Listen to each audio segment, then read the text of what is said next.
Hey everyone, welcome, and just as a pre-warning here for those who are just tuning in, um, this is the very beginning of a long journey. So, um, I have been obviously playing some old school RuneScape here. I've played RuneScape for upwards of almost 20 years. Game's been out for almost 20 years. And this goes way back since RuneScape Classic, but I'm not going to go too much into history at the start here. Just want to say that yeah, I'm a long-term player for sure. That part's kind of obvious, but yeah. So what we have going on here, and so this is the beginning of a new series that I'm going to be putting onto YouTube.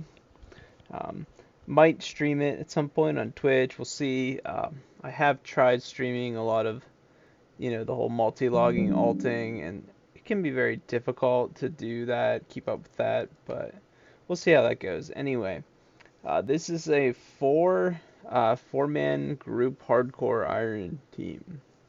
So I've been playing these accounts for a few months now, and been just really enjoying, the multitasking, the grind. And one day, a couple months in, I just looked and casually just checked myself on the high scores, and I looked and see that, well, for hardcore, the high scores are actually pretty, limited, right? Like for one, right, a normal hardcore Ironman group is comprised of actually, the number of people that is in the group. But this one is just literally just me on all four accounts, right? So a normal four-man team, you're gonna see what four people playing one account each, and so like one person's a little bit further ahead, one person's kind of lagging behind, two people in the middle of the packish. You're gonna see some variance there, right? And what I've learned is that also the skill level there is gonna vary too. So what you're gonna have is maybe one or two people, or don't really PVM too much. Whatever the case, some people PVM too much and then they end up losing lives. Regardless, like the team will either kind of fizzle out based on the whole like, oh, we have to have four players maintaining, being able to literally play the game right with real life and how busy people can get. And I understand it, right? I work a full-time job as well. Had maybe a couple weeks off when I was between jobs, but right now I have a lot more long-term sustainable career for myself, and I don't really have too much time to play each day after work, but it is what it is, right? On the weekend you have a little bit more time, you have days off, things like that. Working 40 hours a week is obviously takes away a lot from the progress on accounts like this, but I can definitely still put in a lot of effort, and the where the accounts are right now, it's just kind of this slow process, the slow grind. Um, yeah, so let's dive into a little bit more on these accounts. So as you can see, the way I kind of place them out, and this is exactly how I play with them on one monitor. The way that you can see is just kind of designate, some quadrants here, and obviously, see bottom left there, you got some Guardians of the Rift. Now this is where I need to start explaining a little bit about how capable is it to alt this much. Now, for one, you got to remember that these are hardcore Ironmen, so you got to make sure that they're staying alive and such. For two, they're Ironmen, so like I said, it's not as simple as me just, oh, I can go buy like 50,000 molten glass in the GE, train some crafting. Like, it's not like I'm just grinding skills on a main account that has access to purchasing supplies, right? I have to make everything myself. So that again also, and brings in a bit of a challenge. But I've had a lot of you know experience with playing multiple alts. I used to be in at least a couple group irons with some actual other friends at the same time, so I was constantly like alting between the groups and things like that. Um, yeah, just playing multiple accounts is definitely no new surprise for me. But like you can see, right, it can be difficult to sort of upkeep and maintain the productivity, right? The like how useful each account is being, right? Sometimes you can see, okay, I was probably AFK there on the farm run for a little bit, right? But things like that, you just have to accept as like not every account is going to be 100% efficient at all points and moving from point A to point B. Sometimes there's a little bit of a downtime, right? Like when I have to control the Guardians of the Rift account, right? Like maybe I have to stop farming on the Herb Run account, whatever, you know what I mean? Like, and again, these are just kind of stages at which these accounts are at. I wish I had started recording videos a lot sooner than this. Right now, every account's kind of situated at like 1850 total, roughly. They're surprisingly similar across the board. So the way I always envisioned it was that from the get-go, right, I was not gonna like, oh, dedicate this account to fishing and cooking, then dedicate this account to mining and smithing. Although you can dedicate a role like that, I felt like some of the early goals that I had made for myself would be like, teaming on God Wars Dungeon, right, with like bandos and stuff, and I was just like, well, I played an Ironman before. I actually have a maxed iron, and don't really play the account anymore. But like when I had to solo bandos as an Iron, it was extremely difficult to get more than a few kills per trip. And this is again probably before BOFA even existed. Things like that. Obviously, people have these crazy methods, but even with that, right? Like to do, the kind of, you know, door red X click method that you can do with BOFA and such. Like you're kind of supposed to pray range or mage, whichever. I think it's pray range. And then if you ever mess up for like one tick or whatever, you can get smacked to 60, and the minions constantly chip you down. So for a hardcore Ironman especially, that can definitely be something that's very risky, and you can get one shot there pretty quick.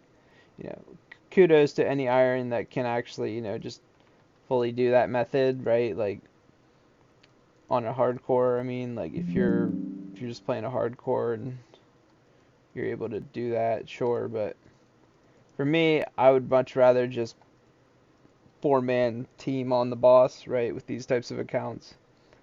So we might see somewhat of like a Bofa grind, but we might just end up going in there with some tentacle whips. So yeah, trying to spend these first few videos just catching people up as much as possible here.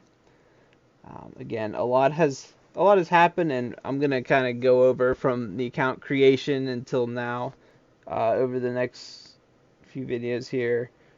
Catch everyone up on sort of like what has exactly been going on since day one, right? And then start to dive more into like current goals and like what I plan to do, where I'm headed with the accounts, etc. As we get a bit further along in the video series. So yeah, definitely. It gets busy, right? So you got to control four accounts, and that's one of the most challenging parts. Is again like staying efficient, staying on top of things. So yeah, you'll definitely see me a bit more AFK and chill, especially when I'm recording a video, right? Still trying to put in progress, but at the same time here, trying to relay my thoughts to y'all. Um, so yeah, right now, kind of just working on getting to Wrath runes. So I actually completed Dragon Slayer 2. Oh, and if you're wondering, I have 2 out of the 4 lives remaining. Okay, and I had 3 out of 4 for a long time there. I lost the first one to Beneath Cursed Sands.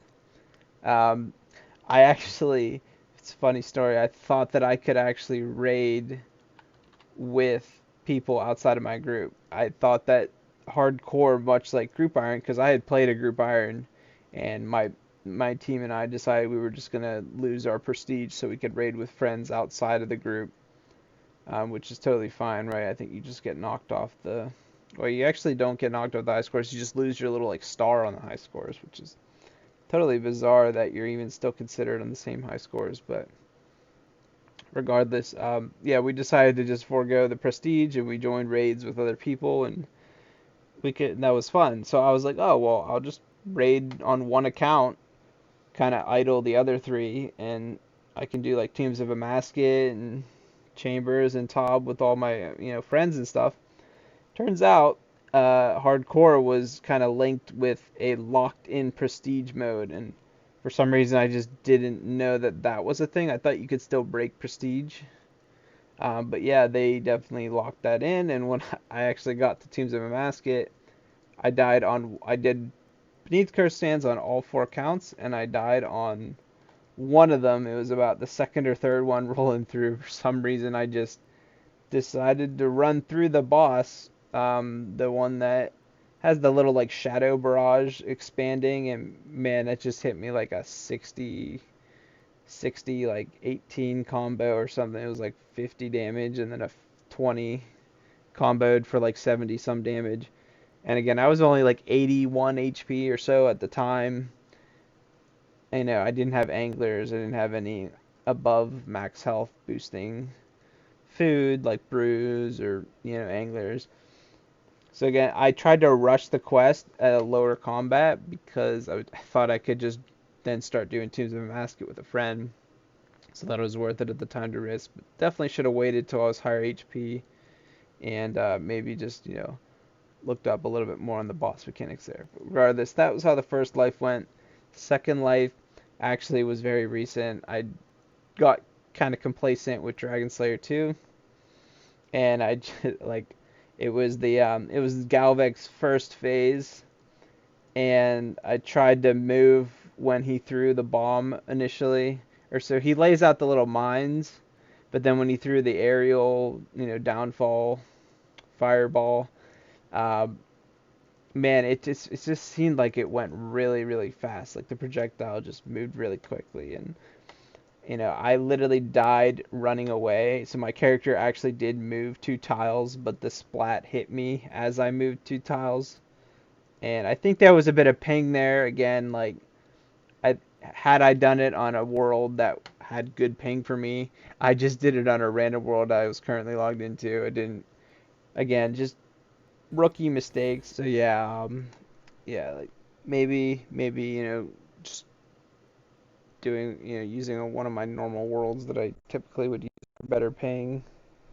Um, just having no latency at all would have probably saved that life. And again, I got kind of stubborn. I usually would just bond up my main and practice it, and I was like telling myself like just practice it at least once.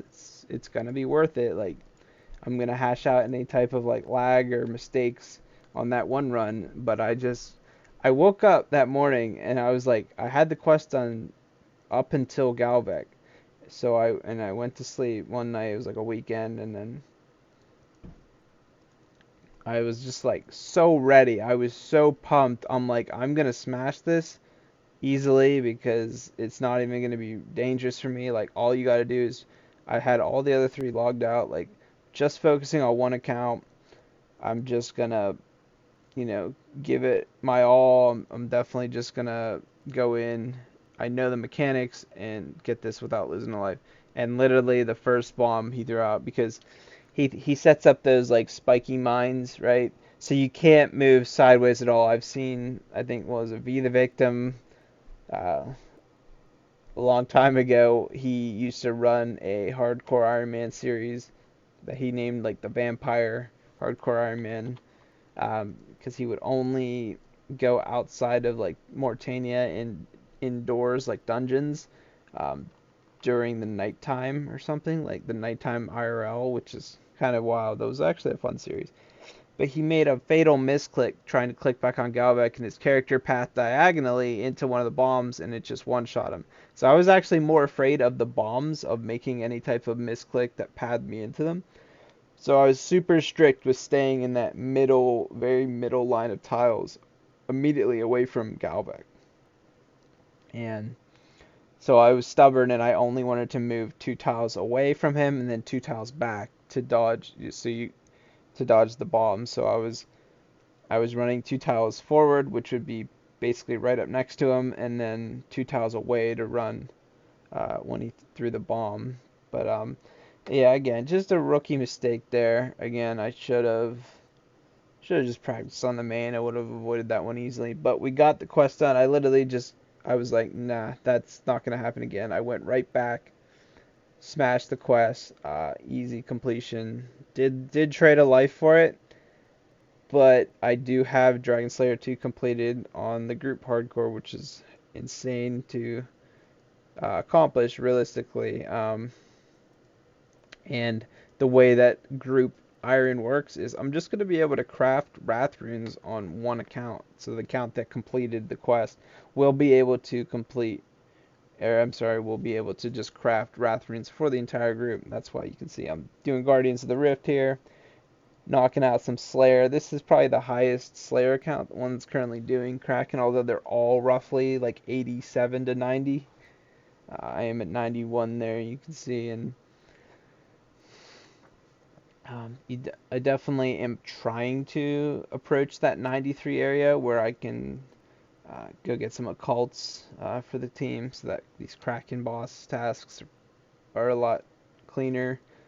The normal Trident without an occult kind of doesn't do the job too well, but we get it done with just grinding out some monkfish trips. So yeah, plans right now is to go for working on 95 runecraft to start Wrath runes. The method I use for Slayer, I'm sure we'll all see in time, but it is mostly teleporting out to my house, restore prayer, and then come back into like catacombs. So just my block list is all designed to give me some really really nice long like drawn out tasks in the catacombs, because catacombs has an easy access teleport with the portal there to Kourend. No matter what spellbook you're on too, you can just use house tabs, whatever. So my plan is to get the Arceus spellbook up and use the Ash spell. I think it's like Sinister and Demonic Offering, the two spells. One uses bones, one uses the ashes. So I can start converting these good Slayer tasks like Abyssal Demons, right? They drop Abyssal Ashes, and I have really no use for that. Besides, you could use the Ash Sanctifier, which will give you half of the Scatter XP, but rather than get, half of the Scatter XP, I'd rather just use the Demonic Offering and Sinister Offering spells. Should give you it's like 3 or 4x. I think it's the same as like a Gilded Altar. And it consumes 3 of those ashes. So I will be, collecting ashes, using the spell throughout the whole task. Won't be able to alch anymore on that spell book, but that's just something that I'll have to figure out later on. It's definitely worth to just use the ash spell throughout a task. Anyway, yeah, so that's the current plans, and this is sort of the first of many videos to come.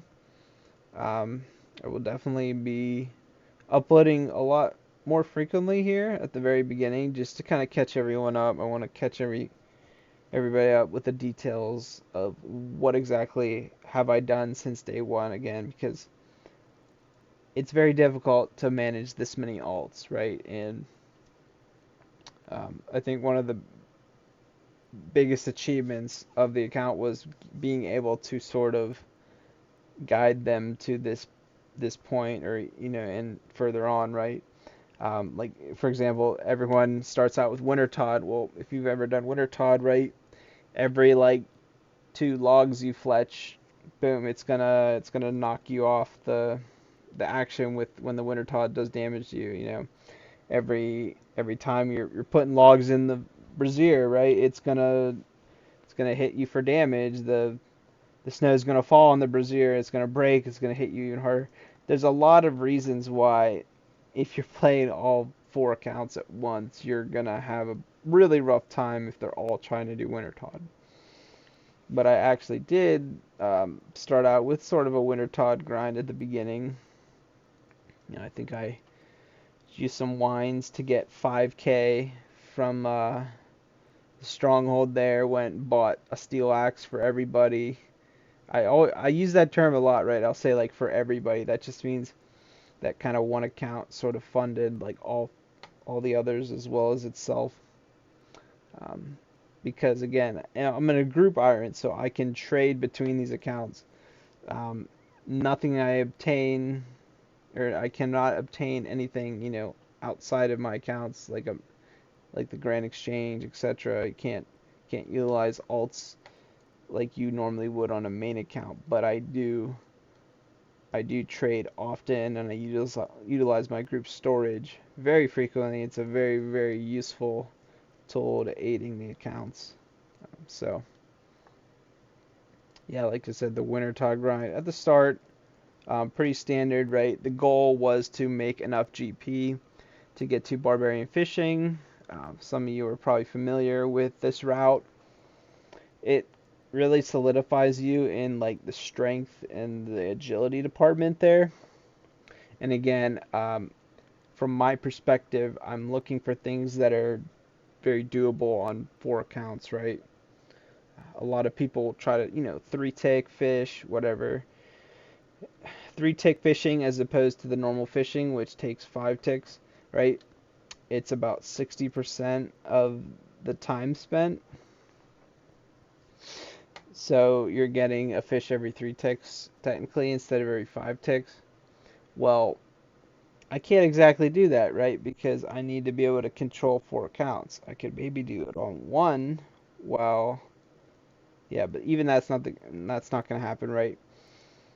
So what I do is I just fish on all 4 of them, and when you're fishing on 4 accounts, um, you're getting a fish every 5 ticks on 4 accounts. So you divide that, I get a fish every 1.25 ticks. So I'm actually 1.25 tick fishing, if you think about it that way. Like I'm gaining a large quantity of XP over. It's obviously spread between 4 accounts, but the way it kind of worked, especially even in something like that, is when you get to the higher levels in fishing, um, your inventory tends to fill up very rapidly, and it was to the point where I would pretty much have a full inventory on the first account by the time I got done, like dropping the fish on the other accounts, etc. So yeah, even things that are considered AFK, right, can be a big challenge, and so that was part of the grind, right? So I ended up just fishing to. I always like to go to about 60 agility, and I know that sounds high, but a lot of people go even further. They'll just do like 99 there, which gets you like 75 plus. Personally, I like to just stop at 60, because if you do barbarian fishing and you get 60 strength and 60 agility out of it, it puts you're roughly, like I said, I haven't really fished much on any of these accounts. They're all around 86 to 89-ish fishing, somewhere in there. That's mostly still from just the barbarian fish. I've obviously done some fishing on like monkfish and stuff for food, but you don't get that much XP. It was mostly doing like 85 plus at barbarian. Gets you to 60 agility, 60 strength, so you're already hitting like a truck. If you ever go to do combat, you're already 60 agility. You can skip straight to Canifis and start getting really, really good XP rates at the Canifis route, or sorry, Sears Camelot, the Camelot course. If you skip right to there, right, you skip all those low-level courses like Varrock, Canifis, and Falador, which you can do agility from level 1, but again, you're going to be getting way less XP than when you would start at Camelot. So the Sears course definitely, it's like 40k plus XP per hour. I think Valley's like 27k, Canifis is something like 18k. So, you get much less XP per hour at those lower level courses. So if you kind of hash that out and knock it out with barbarian fishing, you're not only going to start off your combat with a high strength level, but you're also going to be skipping all those low XP rates. So the time then you actually spend doing the courses, right? I begin my agility at 60. So by the time I get enough marks for graceful, right, I'm in the mid 70s, and you're like 75 plus. I did like most of the graceful set, got to 70. So 70 is a big milestone because you have access to the the pipe shortcut under Taverly for Blue Dragons. That's one of the big shortcuts that you can get at 70 that a lot of irons especially will like to use. You can walk all the way through the dungeon, get the dusty key, and then make trips that way. It only takes like 5 or so trips to get enough dragon bones for overhead praise, so you can start the big quest grind. But just again, Winter Todd into barbarian fishing for agility, and then actually just doing high level agility courses from 60 on. Got most of my graceful that way. I ended up finishing 81 agility. Now 81 is my favorite level to get as early as possible. And the reason being is because there's two big shortcuts you kind of get from that. 80 is the Cerberus shortcut. So that's under Taverly. It's the opposite way of the pipe. There's like a little agility obstacle you can jump over, and it puts you right into this Hellhound area with Cerberus. So if you eventually do Cerberus, you would want 80. And then 81 is in the Fremenic Slayer dungeon. It's the shortcut, the very first shortcut that you encounter. Otherwise, you'd have to snake all the way around through like the rock slugs and then the cockatrice. If you just have 81, you can skip that. And again, it's not super critical, but if you're already doing 80 for Serb, because that's a massive shortcut, might as well just get that one extra level right. And after that, I really don't think there's too many useful shortcuts in the game. Not to mention that most diaries, every diary except for like the Arty Elite, can be boosted from 80 at least. So again, getting 81 just means, okay, now I have every diary rec boostable up until Arty Elite, which I won't be able to do that for a long time anyway. It's probably some wicked. I think you need to smith a rune crossbow or something from scratch, which is like 80 something smithing. Anyway, no real rush to do like elite diaries. I do have most of the hards across the board. Some of the accounts don't have like Desert, Kandarin, but I could definitely, I could do that now. Um, I recently shored up the smithing on all the 4 accounts that was down low, like 50 to 60 for a while. It's one of the harder skills to train when you're playing alts like this because Blast Furnace is so click intensive, right? And I think currently, so besides that, I'm also still trying to finish Magic Training Arena for all 4 accounts to have Bones to Peaches. I do have at least 2 of them have Bones to Peaches currently, and one of them I got the points to do Infinity Boots. I already bought the boots. So I think that's the main account here. So number 1, the way I kind of order them is like number 1 is bottom left, number 2, then I go up in clockwise, right? So bottom left is 1, and then from there just go clockwise to 2, 3, 4, etc. And I'm not saying that they're always in that position. I do switch them around often based on the content. Like I usually tend to keep any AFK chill stuff to the side, which would be on the right for me. And then anything that's like super focus oriented that I would need to pay attention a lot to, like the Guardians of the Rift here, I tend to keep it in the left side, which is more centered to my 2 monitor setup. I have 2 monitors side by side, and I utilize the right one for my 4 clients. So left one's just accessories, Streamlabs over here, YouTube's, Twitch, whatever I have open. It's over there on the side.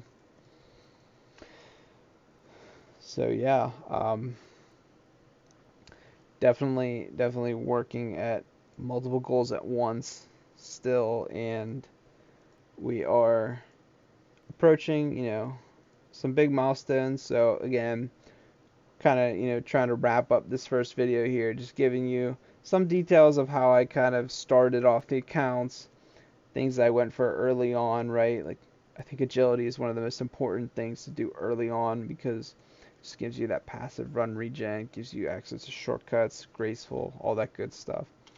And from there, just start working at combat, eventually start slaying, fill in your other skills as needed, and get work from there. So that's going to conclude episode 1 here. So thank you everyone for tuning in, and be sure to be on the lookout. Drop a subscribe. Definitely follow out the YouTube here. There will be a lot of videos, sort of in burst succession here, to sort of give more details of the backgrounds of the account and how I kind of got to this position, because I am far along here, again at 1800 plus total on all of the accounts. I'm up to rank 6 on the high scores. I kind of am stuck at that rank for now because the next few ranks have a very, very steep skill total to pass. So yeah, I want to just catch everyone up as quick as possible onto like how I got to this point, and then from there just make normal progress updates, right, on what I'm currently doing. So until we get there, there's probably going to be a lot more videos back to back for at least the first couple weeks here. Anyways, thanks again for sticking around for the video. These will just sort of be in this ramble format for now. I don't know if I have any real plans to switch that up. The plan was to just sort of chat, make some update videos, and ramble on sort of about what exactly is going on here. If anyone's interested in the series, might eventually move to some streaming if it gets enough popularity. So thank you everyone for tuning in. That concludes episode 1, and I will see you all on the next one.